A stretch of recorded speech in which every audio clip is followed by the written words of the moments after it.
मोहब्बत तकलीफ नहीं देती, जो तकलीफ दे वो मोहब्बत नहीं। सानिया मिर्जा ने दिल की बात कह दी। शुएब मलिक की साबका अहलिया सानिया मिर्जा, जो शुएब की दूसरी शादी के बाद कुछ ज्यादा ही मद्दाहों की तवज्जो का मरकज बन रही हैं, और वो भी सोशल मीडिया पर अब ज्यादा एक्टिव रहने लगी हैं। सानिया मिर्जा ने हाल ही में एक पोस्ट शेयर की है जिसमें लिखा है कि मोहब्बत तकलीफ नहीं देती, और जो तकलीफ दे वो मोहब्बत नहीं होती, बल्कि मोहब्बत तो जख्मों को भरती है।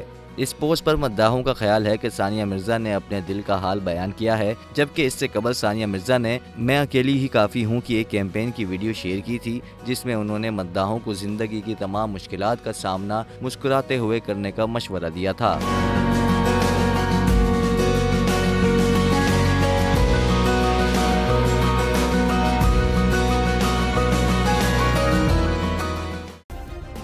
सब्सक्राइब करें और बेल दबाएं ताकि कोई खबर रह न जाए।